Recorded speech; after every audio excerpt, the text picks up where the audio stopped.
Hello नमस्कार दोस्तों, math वाले के इस यूट्यूब चैनल पे आप सभी का स्वागत है। जैसा कि आप जानते हैं कि ये जो सेशन है आपका परसेंटेज से चल रहा था। हमने कल मैराथन क्लास लेकर के इस परसेंटेज को खत्म कर दिया था, लेकिन हम कह आपसे बताए थे कि इसका एक पार्ट बच रहा है जिसे बैन डायग्राम कहते हैं, बैन आरेख कहते हैं, वो बच रहा है। तो आज हम उसको कंप्लीट कर लेंगे और इस तरीके से आपका कंप्लीट परसेंटेज मतलब परसेंटेज कंप्लीट हो जाएगा। ठीक है, जैसा हमने बताया था कि परसेंटेज के भी 90% ही क्वेश्चन कंप्लीट हो पाएंगे और जो 10% क्वेश्चन हैं आपके, वो बहुत सारे चैप्टर जैसे रेशियो, मिक्सर रेगुलेशन जब कंप्लीट हो जाएगा तो वो 10% कम जो क्वेश्चन बचेगा आपका उसमें कंप्लीट हो जाएगा। तो इस तरीके से हम परसेंटेज का समापन करेंगे। इस पे बेस जितने भी क्वेश्चन आपके बनते हैं आप लगाइए। आई होप एक भी क्वेश्चन आपके बचेंगे नहीं। अगर बचते हैं तो मुझे टेलीग्राम पे भेजिए और क्वेश्चन का आपके पास सोल्यूशन दे देंगे। ठीक है, वीडियो के साथ कोशिश करेंगे कि उस क्वेश्चन को वीडियो के साथ हम आपको सॉल्यूशन दे दें। ठीक है, तो आइए इस सेशन की शुरुआत करते हैं। देखिए, आज का जो सेशन है वो परसेंटेज का बैंड डायग्राम है। बैंड डायग्राम आप लोग जानते हैं, बैंड डायग्राम किसे कहते हैं, क्या होता है। आइए एक बेसिक तरीके से आप जीरो लेवल से हम समझते हैं कि आपको बैंड डायग्राम आप आज के पहले नाम भी नहीं सुने रहे होंगे, उस पोर्शन से हम स्टार्ट करते हैं, उस लेवल से हम स्टार्ट करते हैं। आइए, बैन आरेख क्या होता है। बैन आरेख 1880 में इसको बनाया गया था। कौन बनाया था? जॉन बेन ने बनाए थे। जॉन बेन ने ही बैन आरेख को दिया था, इन्हीं के नाम पे बैन आरेख का नाम पड़ा है। जॉन बेन ने बैन आरेख के बारे में बताया 1880 में और इससे इन्हीं के नाम पे बैन आरेख पड़ा, जिसे हम बैन डायग्राम कहते हैं। ये क्या होते हैं, एक आपको छोटा सा डेफिनेशन दिया गया है। कह रहे हैं यह वह आरेख है जो समुच्चयों के समुच्चय क्या होता है, इस चीज को पहले पढ़ लीजिए। यह वह आरेख है जो समुच्चयों के परिमित संग्रहों के बीच सभी परिकल्पनिक जिसे अनुमानित कहते हैं रूप से संभव तार्किक संबंधों को दर्शाता है। बैन आरेख। आई होप आपको चीजें अभी कुछ आपको पहले नहीं पढ़ा होगा कि ये क्या कहना चाहता है। इसका प्रयोग हम प्रायिकता आप जानते हैं ये पोर्शन है मैथ का। प्रायिकता तर्क मतलब रीजनिंग में और सांख्यिकी और कंप्यूटर विज्ञान के क्षेत्र में इसका प्रयोग किया जाता है। देखिए, कह रहे हैं यह हुआ आरेख है जो समुच्चय क्या होता है, एक समूह होता है। समुच्चय क्या कहते हैं, समूह क्या कहते हैं, वह कुछ भी हो सकते हैं। जैसे A to Z का समूह हो सकता है, वावेल का समूह हो सकता है। ठीक है, वावेल का समूह हो सकता है, कॉन्सोनेंट का समूह हो सकता है। ठीक है, छोटा आ से ज्ञान तक का समूह हो सकता है। ठीक है, और जैसे सम संख्याओं का समूह हो सकता है, विषम संख्याओं का समूह हो सकता है, आभास संख्याओं का समूह हो सकता है, 10 लोगों का समूह हो सकता है। तो समुच्चय मतलब होता है समूह। समुच्चय मतलब क्या होता है, समूह। वो मतलब एक समूह को प्रदर्शित करता है, उसी को हम क्या समुच्चय कहते हैं। जो भी चीजें एक समूह को प्रदर्शित करता है उसी को हम क्या कहते हैं, उस समूह को समुच्चय कहते हैं। यह वह आरेख है जो समुच्चय के परिमित संग्रहों के बीच सभी वैकल्पिक मतलब अनुमानित रूप से संभव तार्किक संबंधों के बीच को क्या करता है, दर्शाता है। उसी को हम क्या कहते हैं, बैन आरेख कहते हैं। बैन आरेख कैसे बनता है ये देख लीजिए। बैन आरेख जो होता है ये आपका मान लीजिए एक बॉक्स है, इसी को हम कहते हैं यूनिवर्सल, जिसे यू से डिनोट करते हैं, इसी को कहते हैं कंप्लीट। यूनिवर्सल मतलब जो उस समूह के बारे में, जिस समूह के बारे में बताया जा रहा है वो कंप्लीट, इसी को कहते हैं यूनिवर्सल ही कह सकते हैं। यूनिवर्सल का मतलब हिंदी में ब्रह्मांड होता है। तो ब्रह्मांड के सारी नक्षत्रों का समूह ले लीजिए, ग्रहों का समूह ले लीजिए, तो बहुत सारी चीजों का समूह हो सकता है। इसी तरीके से उसी को दर्शाया गया। तो ये पूरा क्या हो जाएगा, आपका समूह हो जाएगा, जिसमें मान लीजिए कोई एक संख्या A है और कोई दूसरी संख्या B। ठीक है, तो ये यूनिवर्सल के बीच में है। ये यूनिवर्सल मतलब समुच्चयों के बीच में। जैसे या मान लीजिए ये क्या है, A to Z का समूह है, A to Z का समूह है। तो ये पूरा क्या हो जाएगा, U बराबर क्या हो जाएगा, A to Z मतलब एक से A से लेकर के Z तक की Z तक केवल।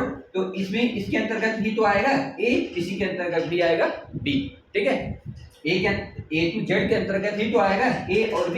या अगला हमारा कह सकते हैं C है, एक आ सकता है D तो जो भी चीजें आएंगी ए टू जेड के अंतर्गत आ जाएंगी, मतलब उस समूह के अंतर्गत जाएगी, मतलब उस यूनिवर्सल के ही अंदर आएंगे, इसी को कहते हैं हम समुच्चय। इसी तरीके से इसे डिनोट किया जाता है। समुच्चय कई प्रकार के होते हैं, कई चीजें होती हैं, तो हम कई चीजों के बारे में जानेंगे जो हमारे लिए उपयोगी है, उसी चीज को हम पढ़ेंगे। हम फालतू चीजें पढ़ के अपना समय बर्बाद नहीं करेंगे। ठीक, तो यही तरीके से समुच्चय को दर्शाया जाता है। अब उस ये क्वेश्चन के अकॉर्डिंग होगा कि क्या क्वेश्चन कहता है और कैसे हमारे क्वेश्चन बनते हैं, क्या क्या कहता है, वो चीजें जानते हैं। जैसे मान लीजिए ए और बी को हम जोड़ना रहता है तो ए प्लस बी कहते हैं, लेकिन अगर हम ए प्लस बी को अगर हम कह दें ए प्लस बी को, तो इसको हम समुच्चय के हिसाब से कैसे करते हैं, ए यूनियन बी। यूनियन मतलब होता है जोड़ा, कुछ चीजें ए में भी हैं वही चीजें बी में होती हैं, उन्हीं का इसी के कहते हैं कॉमन। क्या कह सकते हैं, कॉमन कह सकते हैं, कॉमन कह सकते हैं। यूनिवर्सल ये से यूनियन कहते हैं, यूनियन का मतलब होता है कॉमन, और ए का मतलब होता है ए इंटरसेक्शन बी।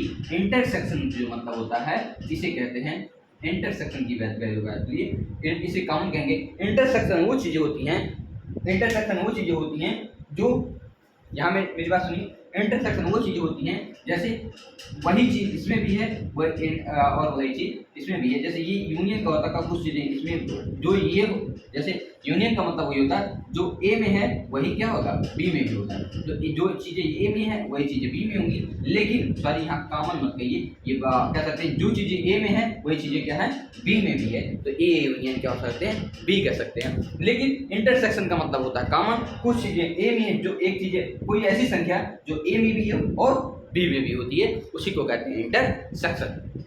देखिए इंटरसेक्शन क्या होता है और यूनियन क्या होता है, आइए चीज़ को हम जान लेते हैं। जैसे हम कहते हैं ए बराबर 1 2 3 4 5 और बी बराबर 2 और 3, तो हम क्या कहेंगे, ए यूनियन बी।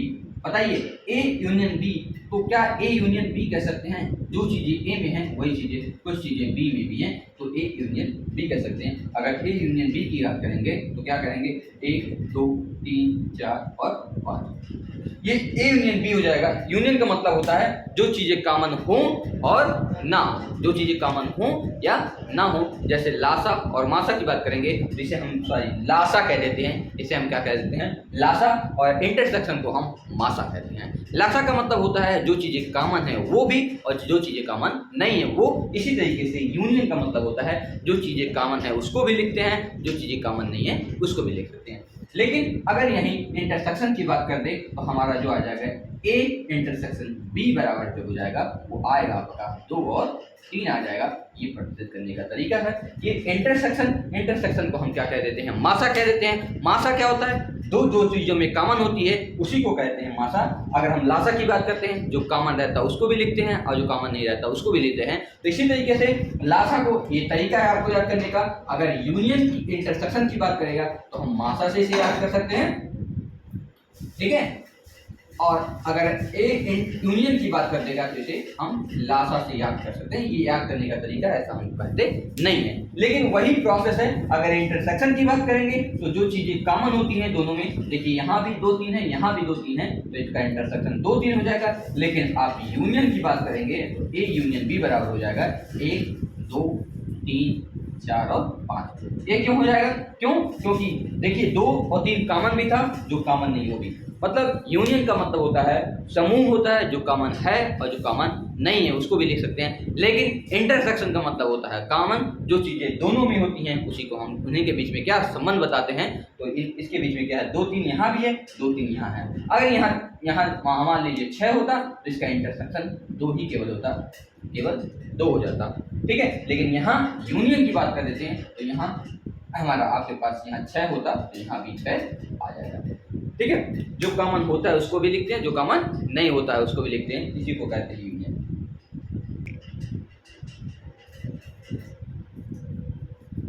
आइए आगे चीजों को समझते हैं।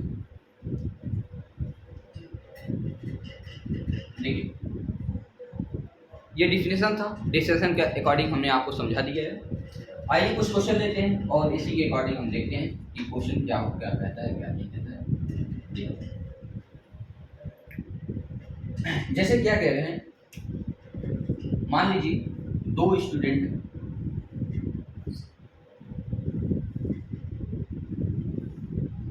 ठीक है, कोई मान दो की बात करें या एक स्टूडेंट है, वो मैथ में, जैसे ये क्वेश्चन आपका मैथ का है और ये साइंस का ले लेते हैं। आप चीज़ों को सीखेंगे, ये मैथ है और ये साइंस है। मैथ में वो 80 नंबर पाया है, मैथ में उन्होंने कितना परसेंट पाया, परसेंट की बात करें वो 80% पाया, और साइंस में वो 20% पाया। ठीक है, मैथ में वो इस बार 80 और इसमें 20% पाया। ठीक है, या और कोई ऑप्शन बना लेते हैं। आइए ये क्वेश्चन लेते हैं। कहें कि मान लीजिए कोई कॉलेज है, कोई स्कूल है, उसके हिसाब से ले लेते हैं। कह रहे हैं एक स्कूल है, उसमें एक परीक्षा होता है, तो स्टूडेंट कुछ स्टूडेंट मैथ में 80% स्टूडेंट पास में और साइंस में 20% स्टूडेंट पास में, और दोनों में ये क्या है, इंटरसेक्शन, अभी आपको बताए थे इंटरसेक्शन, यही इंटरसेक्शन है, और दोनों में 50% लोग पास हुए। दोनों में कितने परसेंट लोग पास हुए, 50 में। मतलब मैथ में और साइंस में दोनों में कितने परसेंट लोग पास हुए, 50% स्टूडेंट पास हुए। मैथ में कितने स्टूडेंट पास हुए, 80%, और साइंस में, चलिए इसको बढ़ा लेते हैं, साइंस में 60% स्टूडेंट पास हुए। ठीक है, कम लग रहा था। तो मैथ में 80% स्टूडेंट पास हुए और साइंस में 60% स्टूडेंट पास हुए, और मैथ और साइंस दोनों में कितने परसेंट, 50% स्टूडेंट पास हो गए। इसी को कहते हैं इंटरसेक्शन। देखिए 50% स्टूडेंट पास हो गए, तो ये बोला, ये मैथ वाला पोर्शन भी इसमें आ जा रहा है और इसमें साइंस वाला भी पोर्शन आ जा रहा है। इसी को कहते हैं इंटरसेक्शन। इसी को क्या कहते हैं, इंटरसेक्शन कहते हैं भाई, इसी को क्या कहते हैं, इंटरसेक्शन कहते हैं। ठीक है, तो आप कंपटीशन में इंटरसेक्शन यूनियन से मतलब नहीं है, आपको केवल यही जानना है कि ये दोनों मिला करके होते हैं और ये केवल होता है, ये कंप्लीट हो जाता है। ये देखिए मैथ का जो पूरा गोला है ये है, और साइंस का पूरा गोला ये है, और अगर उसमें हम इंटरसेक्शन जो कहते हैं कॉमन हम देखें तो ये वाला पोर्शन है जो दोनों में है, मैथ में भी है और साइंस का दोनों पोर्शन है वो 50%। अब हम पहला क्वेश्चन इसे निकालते हैं, केवल मैथ में पास स्टूडेंट,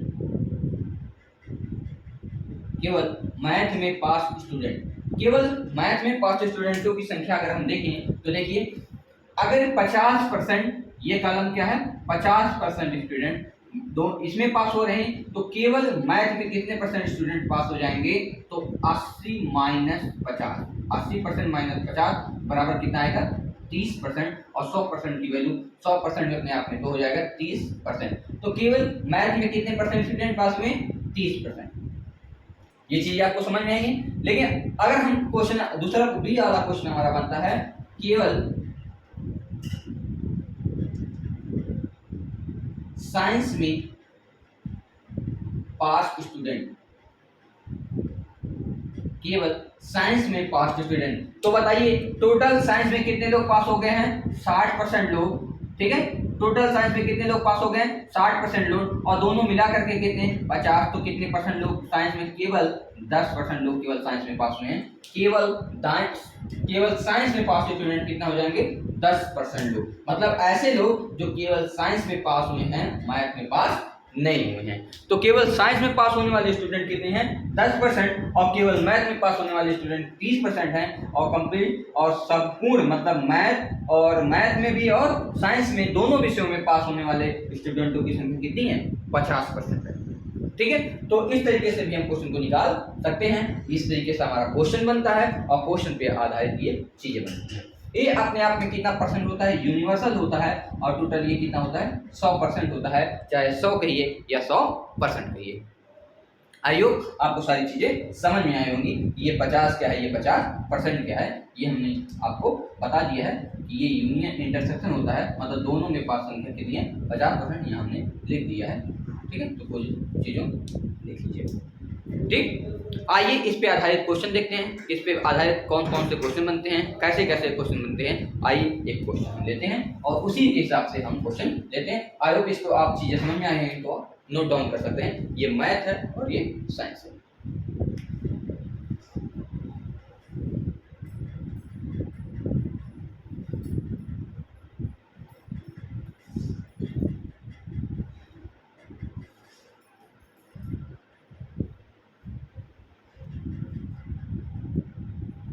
और आपको हमने बता ही दिया है कि उभयनिष्ठ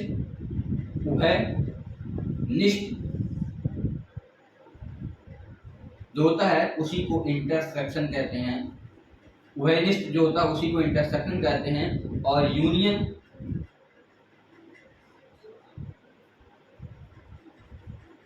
जो होता है ए यूनियन बी कहते हैं, इसी को कहते हैं यूनियन, ऐसे कहते हैं उभयनिष्ठ मतलब इंटरसेक्शन।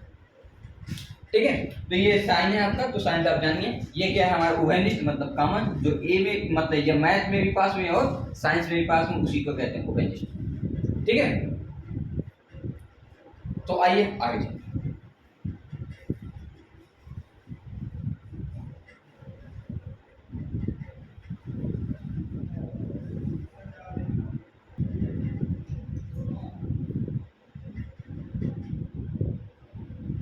आइए देखिए क्वेश्चन, पहला क्वेश्चन है, इस पे बहुत डेडिकेशन के साथ देखिएगा क्वेश्चन को, तभी से आपको समझ में आएगा। ठीक है, देखिए कह रहे हैं एक 60 छात्रों की कक्षा में, एक कक्षा है जिसमें 60 छात्र हैं, एक 60 छात्रों की संख्या में 40% केवल हिंदी, 25% केवल इंग्लिश और बाकी दोनों भाषा बोल सकते हैं, तो कितने छात्र इंग्लिश बोल सकते हैं? तो कितने छात्र इंग्लिश बोल सकते हैं? इसका मतलब है कि मैक्सिमम कितने छात्र इंग्लिश बोल सकते हैं, वो अदर भाषा वो बोलते हैं उससे मतलब नहीं है, लेकिन वो इंग्लिश कितने छात्र बोल सकते हैं। आइए इस क्वेश्चन पे देखिए हमारा ग्राफ बनेगा। पहले जो है उसको लिख लेते हैं। कह रहा है 60 छात्रों की संख्या में, छात्र एक कक्षा है जिसमें कितने टोटल छात्र हैं? 60 स्टूडेंट। हमने कहा यूनिवर्सल, यू मतलब क्या हो जाएगा? 60।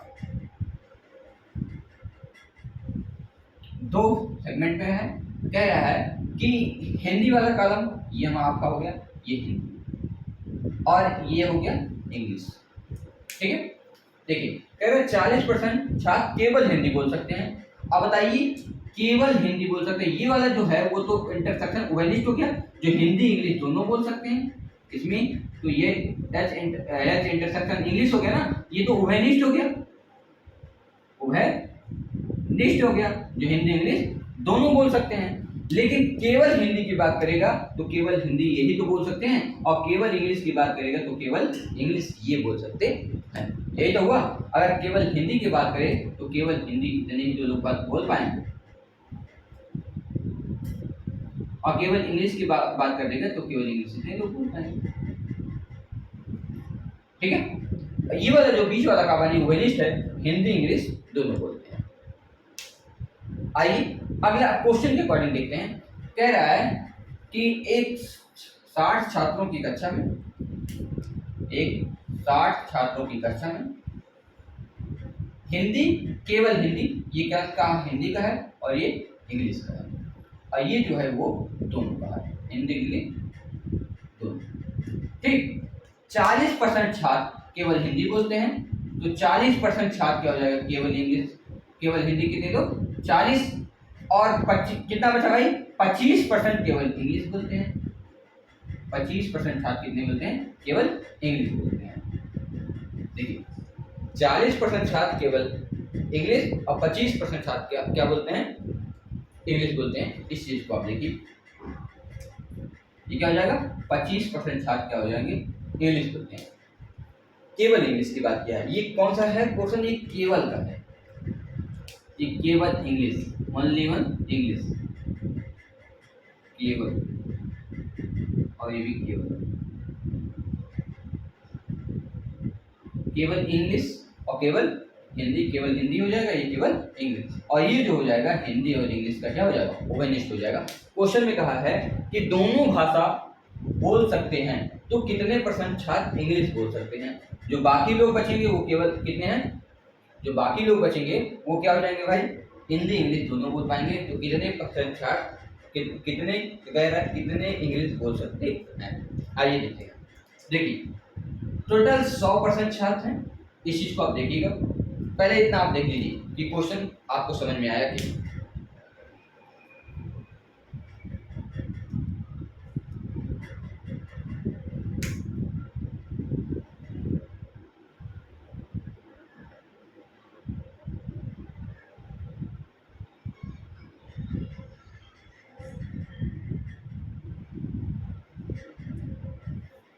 ठीक है।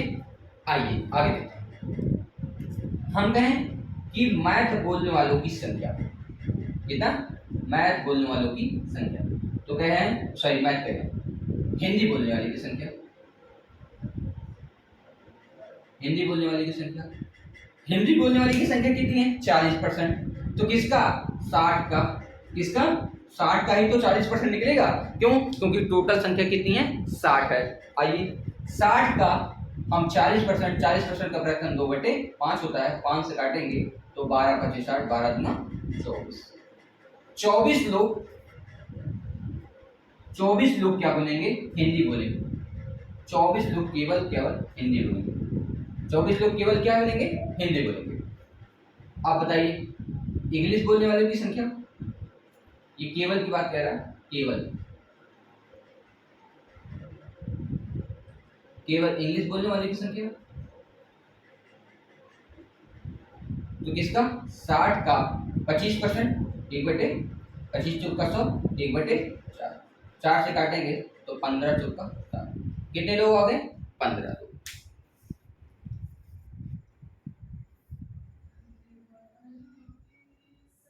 लाइन कट गया भाई, sorry sorry sorry, line cut गया, तब तक हम कंटिन्यू करते हैं। अगर आप चीजें देख पाएंगे तो कंटिन्यू करते हैं, नहीं तो रुक जाते हैं। ठीक है, आई होप आपको दिखाई देगा, कोई दिक्कत नहीं है। थोड़ा सा आप कष्ट दीजिएगा, अभी लाइन आ जाएगा। आइए देखते हैं, कह रहा है कि केवल इंग्लिश बोलने वालों की संख्या 60 का 1/4 मतलब 15 लोग। आइए बताइए अगर 24 लोग हिंदी बोल रहे हैं और 15 लोग इंग्लिश बोल रहे हैं, तो कितने लोग दोनों भाषा बोल रहे हैं। देखिए 60 हिंदी केवल कितने लोग 24, और यहां देख लीजिए अगर जोड़ लीजिए 24 लोग केवल हिंदी बोल रहे हैं, हिंदी केवल 24 लोग केवल हिंदी, और केवल इंग्लिश की बात कर रहे हैं तो कितने लोग भाई 15, तो कितना हो जाएंगे 5 4 9 और 2 ये 3, 39 लोग हिंदी, केवल हिंदी कितने लोग हैं 39। दोनों भाषा बोलने वालों की संख्या कितना 60 माइनस 39 कर दीजिए, आ जाएगा 40 घटाएंगे तो 20 हो जाएगा 21 लोग। कितने लोग 21 लोग क्या बोलते हैं दोनों विषय बोलते हैं, मतलब सॉरी दोनों भाषा बोलते हैं। 21 लोग क्या बोलेंगे दोनों भाषा बोलेंगे, मतलब वो हिंदी भी बोलते हैं और इंग्लिश भी बोलते हैं। कितने लोग 21 लोग। क्वेश्चन में कहा है कि तो कितने छात्र इंग्लिश बोल सकते हैं। बताइए जो ये 21 लोग हैं दोनों भाषा बोलते हैं और केवल इंग्लिश भी कितने लोग बोलते हैं 15 लोग होते हैं। तो इंग्लिश बोलने वालों की संख्या, इंग्लिश बोलने वाले स्टूडेंटों की संख्या या वालों की संख्या क्या हो जाएगा, केवल इंग्लिश बोलने वाले कितने लोग हैं 15 लोग, 15 और प्लस, और दोनों भाषा बोलने वाले 21 लोग हो जाएंगे। तो ये भी तो इंग्लिश बोलेंगे, तो 2 1 3 36 लोग, यही हमारा हो जाएगा आंसर कि इंग्लिश बोलने वालों की संख्या कितनी हो जाएगी 36 हो जाएगा। केवल की बात नहीं कहा, वो कह रहा है इंग्लिश कितने लोग बोल सकते हैं। तो इंग्लिश केवल जो बोलते हैं इंग्लिश, जिसमें केवल एक ही भाषा वो भी इंग्लिश बोलते हैं, और जिसको दोनों भाषा आती है हिंदी और इंग्लिश वो दोनों लोग इंग्लिश बोल सकते हैं। तो कितने लोग होंगे 36 लोग होंगे। कितने लोग हो गए 36 लोग। आप ये निकालिए, केवल हिंदी और केवल इंग्लिश हम निकाल लिए हैं, कितने लोग दोनों भाषा बोल सकते हैं। दोनों भाषा बोलने वालों की संख्या 60 माइनस 29 मतलब 21 लोग दोनों भाषा बोल सकते हैं, और केवल हिंदी बोलने वालों की संख्या 24 और केवल इंग्लिश बोलने वालों की संख्या 15, और दोनों भाषा बोलने वालों की संख्या कितनी होगी 21। तो हमसे क्वेश्चन में कहा है कि इंग्लिश बोलने वाले की संख्या, ये क्वेश्चन में नहीं कहा है कि केवल इंग्लिश बोलने वाली की संख्या, केवल अथवा, तो हम कह रहे हैं इंग्लिश कितने लोग बोल सकते हैं। तो जो दोनों भाषा बोलते हैं वो भी बोल सकते हैं, और जो केवल इंग्लिश बोलता है वो भी बोल सकता है। इसलिए हमारा कितना आ गया 36 लोग क्या बोल सकते हैं, 60 लोग में से 36 लोग इंग्लिश बोल सकते हैं। अब एक और क्वेश्चन बन सकता है कि केवल हिंदी केवल नहीं, अब क्वेश्चन ये बन सकता है कि हिंदी बोलने वालों की संख्या, हिंदी बोलने वालों की संख्या। बताइए, जो केवल हिंदी बोलता वो भी तो हिंदी बोलेगा, वो तो बोलेगा ही, और जो हिंदी इंग्लिश दोनों जानता है वो हिंदी वो भी बोलेगा।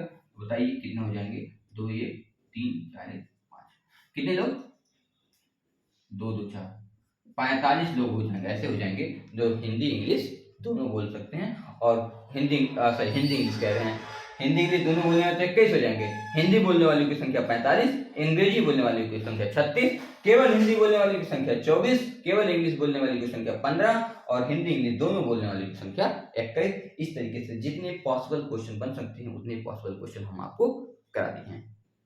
ठीक है, देख लीजिए एक बार।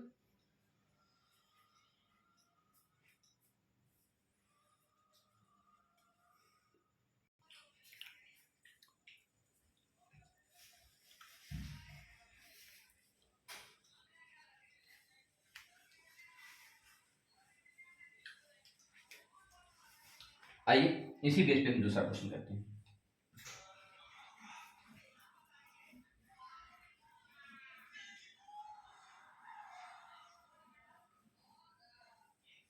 ठीक है, क्वेश्चन पढ़ते हैं।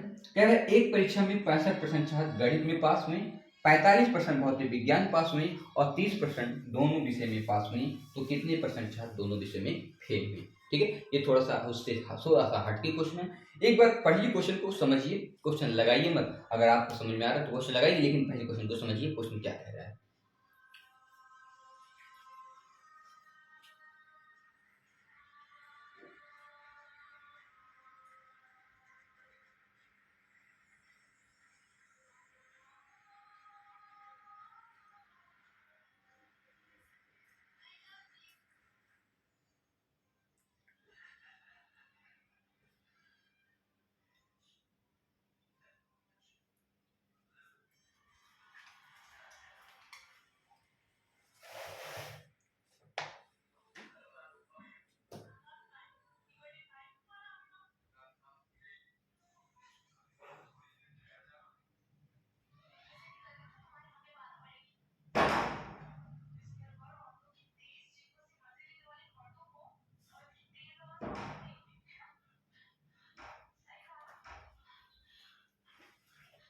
आइए क्वेश्चन देखते हैं। कह रहे एक परीक्षा में 60% छात्र गणित में पास हुए और 45% भौतिक विज्ञान में। तो वही हमारा कॉलम बना लेते हैं, ये बॉक्स बना लिए। ठीक है, इसको बना भी सकते हैं, कोई भी नहीं बना सकते हैं, उसमें कोई दिक्कत नहीं है, आप वैसे भी चीजों को बना सकते हैं। चलिए हम वैसे भी चीजें बना सकते हैं। देखिए, कह रहा कि गणित में पास, गणित, ये गणित का कॉलम बना दिए और एक फिजिक्स का। कह रहा है एक परीक्षा में 65% छात्र गणित में पास हो जाते हैं। गणित वाले कॉलम को इसको हम मान लेते हैं एम, और भौतिक विज्ञान मतलब फिजिक्स को पी मान लेते हैं। इसमें 65% छात्र पास हो गए, इसमें कितने परसेंट, 65%, और भौतिक विज्ञान में 45% छात्र पास हो गए। ठीक है, और आगे कह रहा है 30% छात्र दोनों विषय में पास गए। अब इसको पता करने की आवश्यकता है कि चीजें जान गए कि ये 30% जो है वो कंप्लीट है। 30% छात्र क्या हो जाएगा, दोनों विषय में पास हो गए। अगर हम कहें केवल फिजिक्स में, ओ सॉरी केवल मैथ में कितने बताइए, 65 माइनस 30, 65 माइनस 30, तो केवल इसमें पास हो जाएंगे 35, कितने, 35%। और केवल फिजिक्स, तो केवल फिजिक्स में कैसे भाई, 45 पे टोटल फिजिक्स में पास हो गए थे और 30 दोनों विषय में पास हुए हैं, तो घटा देंगे तो आपका आएगा 15% केवल फिजिक्स में पास हो गए हैं और 35% केवल मैथ में पास हो गए हैं। तो कुल कितने लोग पास हुए, आइए देखते हैं। टोटल संख्या, पास होने वाले स्टूडेंटों की संख्या, कुल पास होने वाले छात्रों या स्टूडेंटों की संख्या। तो देखिए कैसे टोटल कैसे निकालेंगे, मैथ में पास होने वालों की संख्या, मैथ में पास होने वाले की संख्या, तो बताइए मैथ में कितने लोग पास हो गए हैं, केवल मैथ की बात कर रहे हैं, केवल मैथ में 35% लोग पास हुए हैं, प्लस केवल फिजिक्स में 15% पास हो गए हैं, और दोनों में 30% लोग पास हो गए हैं। बताइए कितने परसेंट लोग पास हो गए हैं, 3 3 6 1 7 और एक, देखिए 3 3 6 70 और 10 80, कितने परसेंट, 80% लोग पास हो गए हैं। कितने परसेंट लोग पास हो गए, 80। आई होप सारी चीजें आपको समझ में आई होंगी। देखिए 30% दोनों विषय में थे, कह रहा है कि हाँ कह रहा है एक परीक्षा में 65 छात्र गणित में, 45% छात्र भौतिक विज्ञान में पास हुए और 30% दोनों विषय में, तो कितने परसेंट छात्र दोनों में फेल हुए, कितने परसेंट छात्र दोनों विषयों में फेल हुए। यहाँ तक आप देखिए,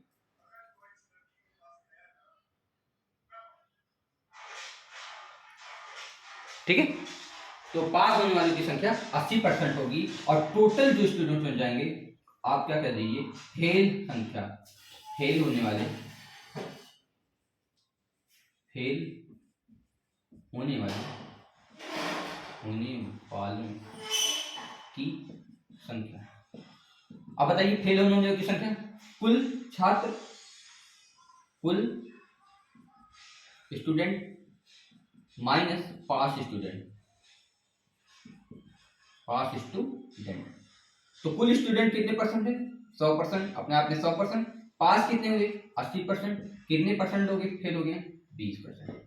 तो 20% जो पास हुए हैं, तो वो तो केवल मैथ में, तो केवल इसमें मैथ में और केवल फिजिक्स में तो पास नहीं है, वो फेल हो गए हैं, सॉरी केवल मैथ में और केवल फिजिक्स में तो नहीं फेल हुए ना, वो दोनों में फेल हो गए हैं। क्यों, क्योंकि पास होने वालों की संख्या 80%, और अगर 80% 100% से 80% घटा दें, 20% स्टूडेंट फेल हो गए हैं, वो मैथ में भी फेल हो गए हैं और फिजिक्स में भी फेल हो गए हैं, ठीक है। तो कह रहा है कि दोनों के कितने परसेंट छात्र दोनों विषयों में फेल हो गए, तो 80% छात्र दोनों विषयों में क्या हो गए, आपके फेल हो गए। यही आपका क्या हो जाएगा, आंसर बनेगा, यही आपका क्या बनेगा, आंसर बनेगा, ठीक है। तो आप इसको नोट डाउन कर लीजिए, एक बार समझिए क्वेश्चन क्या कह रहा है, आप इसको देखिए ऐसे कर भी सकते हैं, उसमें कोई बड़ी बात नहीं है, यही आपका वो है लिस्ट होता है। ये मैथ का कॉलम है, जो है यहाँ लिख लीजिए मैथ, और यहाँ फिजिक्स लिख लीजिए,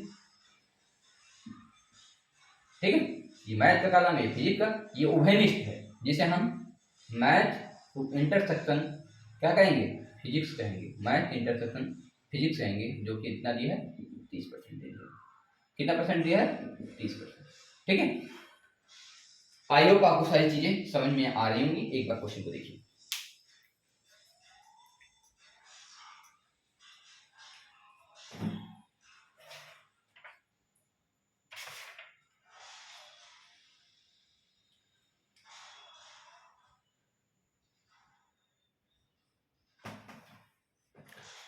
आइए हम अगले क्वेश्चन पे चलते हैं। इसी बेस पे अगला क्वेश्चन है,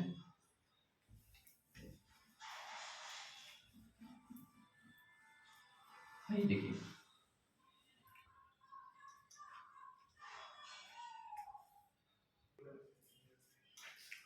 आइए दोस्तों ये वाला क्वेश्चन देखते हैं, ये क्वेश्चन कैसे लगाया जाएगा। देखिए बहुत देर हो गया लाइट कटे हुए, अभी तक बहुत देर से लाइट नहीं आई है, तो कोशिश करेंगे कि आपको दिखाई नहीं देगा, हमको बहुत ज़्यादा गर्मी हो रहा है, हमको कोई दिक्कत नहीं है गर्मी से, लेकिन आपको अच्छी तरीके से विजुअल नहीं होगा। तो आइए एक से ज़्यादा 2 क्वेश्चन हम कर लेते हैं, उसके बाद वीडियो को आज का ही सेशन खत्म कर देते हैं। लाइट अगर आ जाएगी तो सेशन चलेगा, और अगर लाइट नहीं आएगी तो सेशन को बंद कर देते हैं, तब तक हम कंटिन्यू करते हैं। देखिए क्वेश्चन को कह रहा है, एक गांव में से 60% परिवारों में से प्रत्येक के पास एक गाय है, 30% के पास भैंस है, और प्रत्येक 15 के पास दोनों हैं। यदि कुल 96 परिवार हो तो कितने परिवार के पास गाय या भैंस नहीं है। देखिए हम कहें टोटल 96 परिवार है,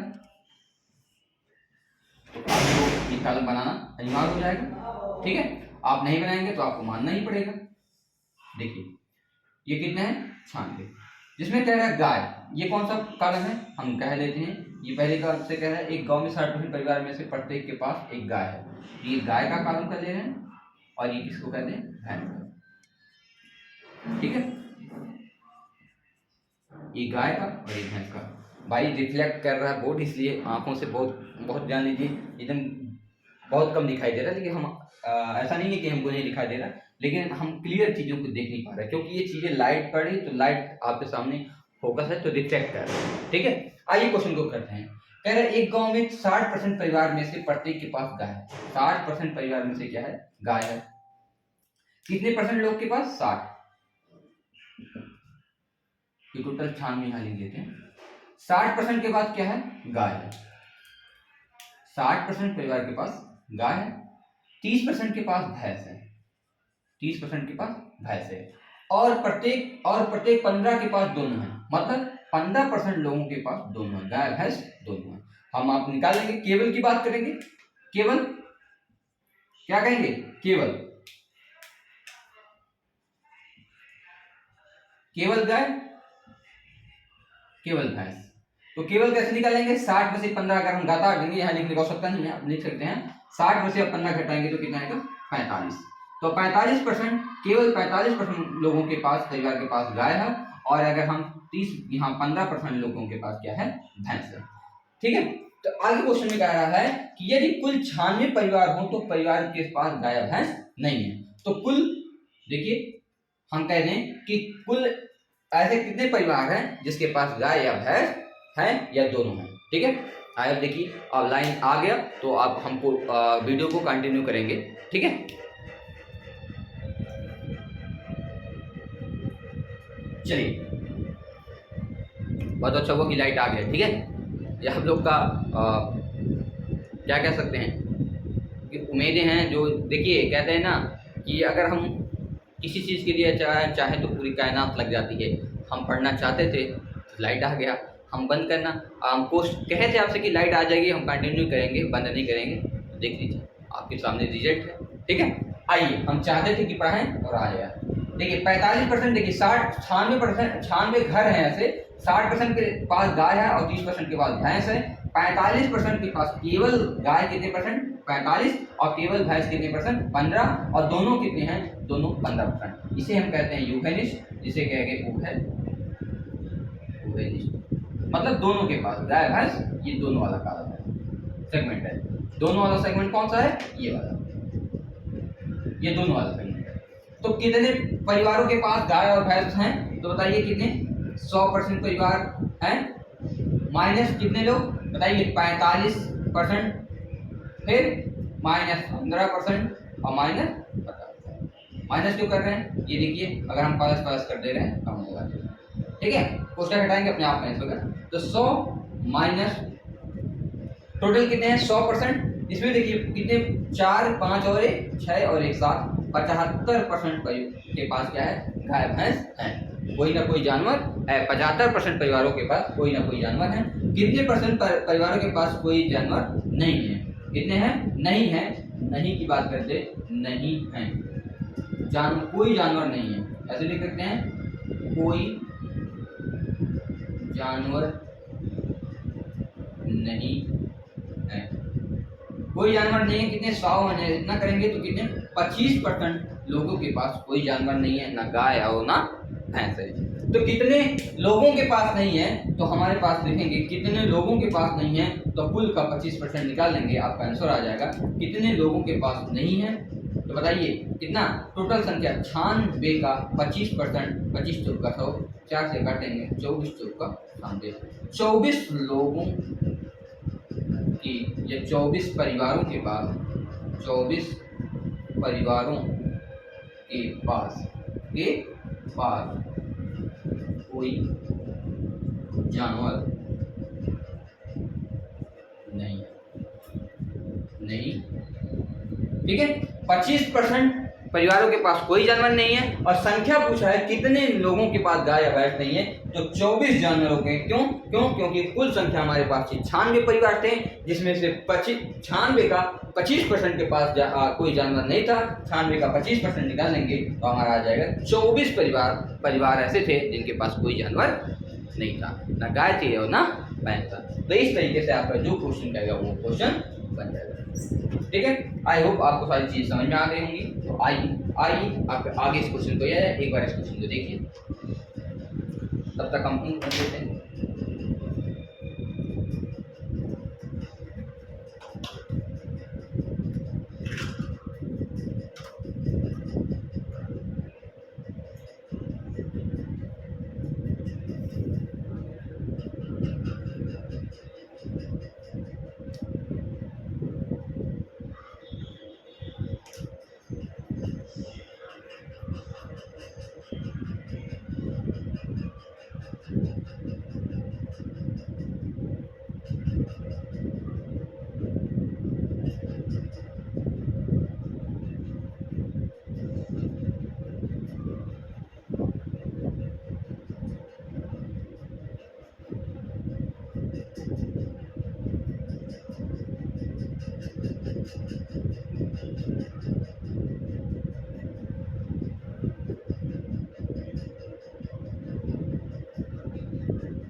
चलिए अगला क्वेश्चन देखते हैं, इस पे बेस्ड अगला क्वेश्चन हमारा क्या होगा।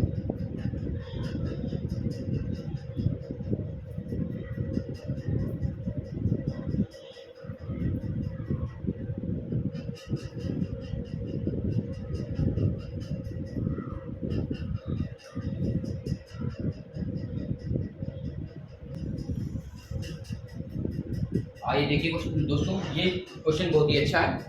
ठीक है, देखिए क्वेश्चन कह रहा है कि एक परीक्षा में 40% छात्र गणित में फेल हुए, 30% छात्र हिंदी में फेल हुए, 50% छात्र अंग्रेजी में फेल हुए। यदि 25% छात्र गणित व अंग्रेजी में फेल हुए, 15% छात्र इंग्लिश व हिंदी में फेल हुए, तो तीनों विषयों में पास हुए छात्रों का प्रतिशत ज्ञात कीजिए। एक बार आप क्वेश्चन को पढ़िए, अगर आप लगा पाइए तो अच्छी बात है, नहीं तो क्वेश्चन को समझिए। क्वेश्चन क्या कहता है, आपके लिए 1 मिनट का समय है, आप सोचिए क्वेश्चन क्या कह रहा है, इसको पढ़िए।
आइए दोस्तों इस क्वेश्चन को देखिए। कह रहे एक परीक्षा में 40% छात्र गणित में पास हुए, 30% हिंदी में फेल हुए, ये फेल 50% अंग्रेजी में फेल हुए। तो 3 कॉलम को बनाना पड़ेगा। कितना? 3 कॉलम।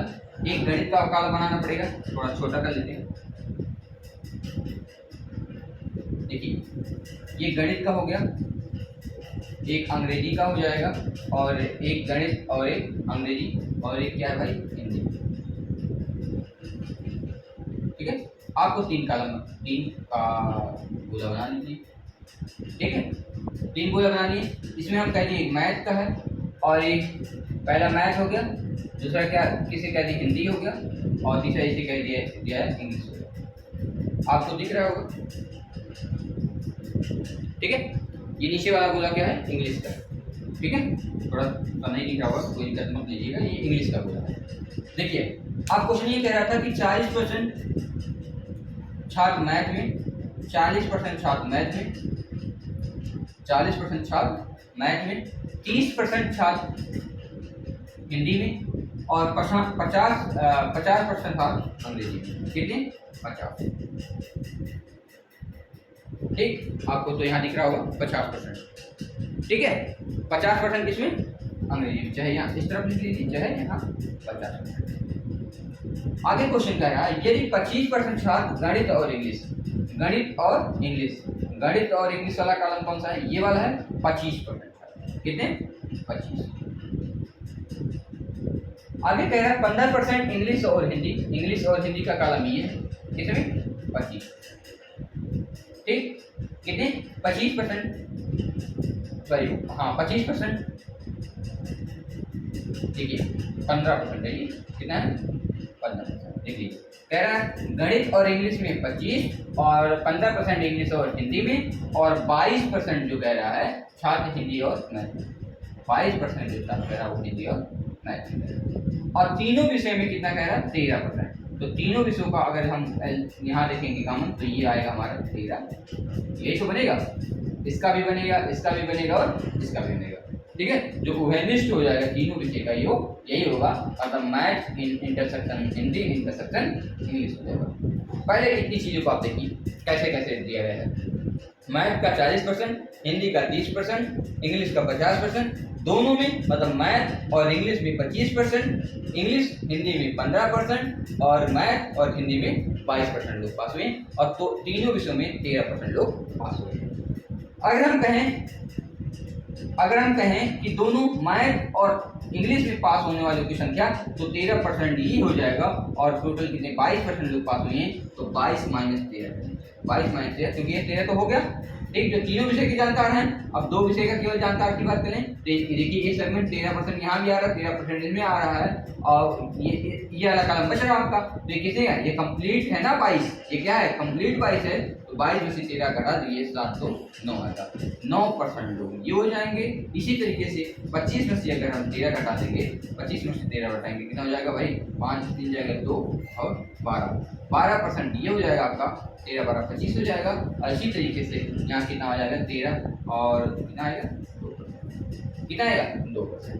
ठीक है, अब केवल मैथ में कितने लोग पास हुए, मैथ का कॉलम ये है, टोटल 44 लोग। यहाँ पहले कौन से हैं 9, देखिए 22 चाहे ऐसे जोड़ लीजिए, ये भाई टोटल 22 ही तो होगा, 9 प्लस 13 प्लस 12 प्लस 2 ये होगा। देख लीजिए 13, देखिए 9 13 कितना हो जाएगा 22 हो जाएगा, 9 13 22 और 22 और 12 कितना हो जाएगा भाई, 22 12 कितना हो जाएगा 34, और 34 2 कितना हो जाएगा 34 2 36, देखिए 2 2 4 4 36 ही होगा, अब 36 होगा। फिर से देख लीजिए, देखिए 22 10 कितना, 22 10 कितना हो जाएगा 32, और 4 से कितना हो जाएगा 25, ये होगा 36, तो इतने हो जाएंगे 36%। लिखिए या ना लिखिए कोई दिक्कत नहीं, ठीक है, क्योंकि टोटल किसी में लिखे नहीं है, तो अच्छा सब में लिखे इसमें भी लिख लीजिए, क्या दिक्कत है, और सब में लिखे ना, हमने सोचा किसी में नहीं लिखा। अब देखिए इसमें टोटल कितने लोग हो गए, 30 लोग पास हो रहे हैं, कितने लोग सॉरी 36 तो हो गया टोटल पास हुए, और 40% कुल, तो 36 घटा देंगे तो कितना आएगा, 36 घटा देंगे ये 6% आ जाएगा, केवल पूछा है ना केवल, तो यहाँ हो जाएगा 6%। ये देखिए ये वाला कॉलम देखिए 12 13 2, 12 13 कितना हो जाएगा 25, 12 13 25 और 2 कितना हो जाएगा 12 13, ये तो होगा। इसको कैसे जोड़े थे, अच्छा इसमें ज़्यादा जोड़ दिया मैथ वाले में, हाँ ज़्यादा जोड़ दिया, कैसे जोड़ दिए, देखिए मैथ वाला कॉलम ये हो जाएगा 9 प्लस 13 और प्लस 12, ठीक है, ये जो कॉलम होगा, तो 12 13 9 22 और 22 12 कितना हो जाएगा 34 होगा, और अगर 34 में सी आएगा तो आएगा हमारा 6%, ठीक है। 34 घटाएंगे, ये वाला काम थोड़ी ना मैथ का, ये तो भाई इंग्लिश हिंदी और इंग्लिश का है। अब इंग्लिश वाला देख लीजिए, केवल ये केवल है, ये केवल, ठीक है, तो आप लिखिए यार ना लिखिए कोई दिक्कत नहीं, 6%। इसमें देखिए इंग्लिश में क्या आ जाएगा, ये वाला कॉलम हो गया, तो इसमें 13 प्लस 12 प्लस 13 12 25 और 25 तो 27, कितना हो जाएगा 27, और टोटल इसमें कितने लोग हैं 50%, 50 में से अगर 27 घटा देंगे कितना आएगा 23 आएगा, 23 तो आएगा। अभी हिंदी वाला कॉलम देख लीजिए, हिंदी वाला ये हो जाएगा 13 9 22 और 22 तो कितना हो जाएगा 24, 22 तो 24, 23 में से 24 जाएगा कितना बचेगा 8 आएगा, 23 में सॉरी 22 तो 24 आएगा 6 बचेगा 6। अब क्वेश्चन में ये सारी चीजें इतने डाटा को हम लिख लिए, आई होप आपको सारी चीजें समझ में आ गई। अब क्वेश्चन को करिए, क्वेश्चन कह रहा है तो तीनों विषय में पास हुए छात्रों की संख्या, ये सब हो गए फेल हुए वाले छात्र, तो टोटल कितने लोग फेल हुए हैं आप गिन लीजिए, टोटल फेल होने वाले की संख्या, तो टोटल कितने लोग फेल हुए हैं, फेल होने वालों की कुल संख्या बराबर कितने लोग 6 प्लस 9 प्लस 13, देख लीजिए 6 प्लस देखिए 6 9 13 12, फिर 6 प्लस 23, देखिए यही तो है टोटल 6 9 13 12, 6 9 13 12, 6 9 13 12, 6 2%, परसेंट डन प्लस फिर कितना आ गया 23 कितने 1 2 3 4 5 6 और 1 7 1 2 3 4 5 6 और 1 7 कितने हो गए भाई देखिए 9 6 9 6 15 और 15 और देखिए 9 6 15 15 3 कितना हो जाएगा 18 18 2 20 20 है 26 और 26 2 कितना हो जाएगा 28 28 2 30 31 1 5 2 4 3 देखिए 2 2 2 3 1 4 4 3 71 कितना हो गए 71 फेल होने वालों की संख्या 71 और कह रहे हैं पास होने वालों की संख्या अगर फेल 71% लोग हुए हैं तो पास होने वालों की संख्या पास होने वालों की कितना हो जाएगा पास होने वालों की संख्या टोटल कितनी संख्या है 100% टोटल कितनी परसेंट है 100 और कितने लोग फेल हुए 71 तो कितने बच जाएंगे भाई 29 कितने लोग बच जाएंगे 29% लोग कितने कह रहा तीनों विषय में पास फेल हो पास सॉरी तीनों विषय में पास हुए छात्रों की संख्या कितनी होगी 29% आ जाएगा। इस तरीके से आप क्वेश्चन को सॉल्व करें ठीक है।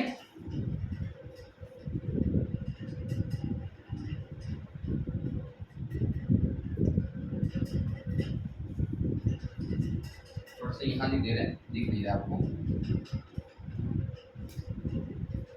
पास होने वाले छात्रों की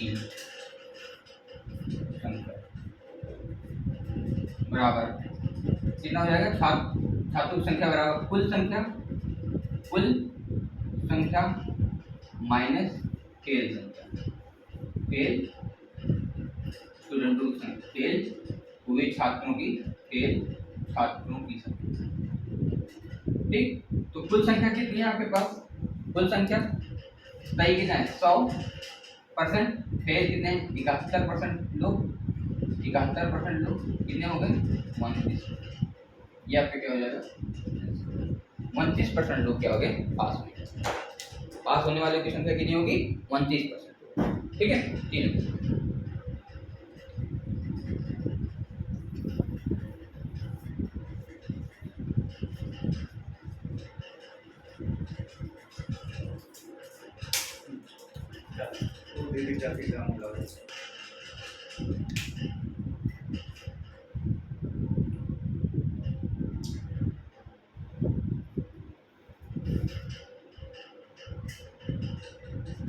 आइए दोस्तों जैसे ही पिछला क्वेश्चन की इसी पे बेस्ड एक क्वेश्चन है कुछ केवल हमने डिजिट चेंज किया है क्वेश्चन सेम बना दिया है और एक बार कोशिश कीजिए कि ये क्वेश्चन ऐसे ही लगाने के लिए सेम वही क्वेश्चन है आपका केवल डिजिट का अंतर है तो आपकी क्वेश्चन को देखिए और लगाना स्टार्ट कर दीजिए।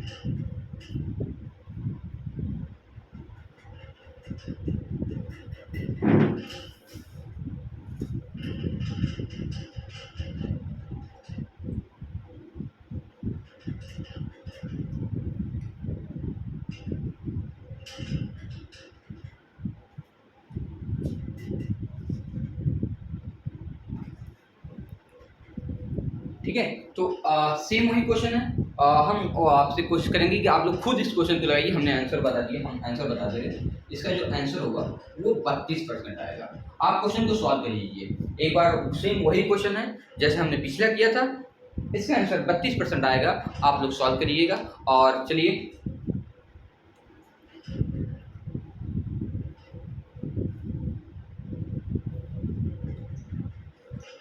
चलिए दोस्तों आज का सेशन यहीं पे कंप्लीट करते हैं और अभी तो बैन डायग्राम जैसा क्वेश्चन था क्वेश्चन को और भी बहुत सारे क्वेश्चन हैं। बैन डायग्राम जो समझना था यहीं तक समझना था ठीक है। और कोई क्वेश्चन है हम जो कुछ छूटे हुए क्वेश्चन हैं हम सोचते हैं कि ढेर सारा क्वेश्चन करा दें जो छूटे हुए क्वेश्चन हैं हम कल के सेशन में कंप्लीट कर लेते हैं। बैन डायग्राम अगर देखा जाए तो यहीं तक का आपका सेशन था लेकिन हम क्वेश्चन को और ज़्यादा वेरिएशन सॉरी और बहुत सारे टाइप के क्वेश्चन हैं कुछ चीज़ों को हम कोशिश करेंगे आपको सारे टाइप के क्वेश्चन जिससे जितने बन सकते हैं जितने स्टार्ट हो सकते हैं उतने कोशिश करेंगे कि आपको और सारा बताएं। तो एक दिन का और आपका क्लास लगेगा। देखिए अगर हम चाहते तो यहीं पे बैन डायग्राम खत्म कर सकते थे सॉरी लेकिन हम सोचते हैं कि आप जितना ज़्यादा क्वेश्चन करेंगे उतना ज़्यादा आप निखरेंगे तो हम एक दिन और क्वेश्चन करेंगे ठीक है।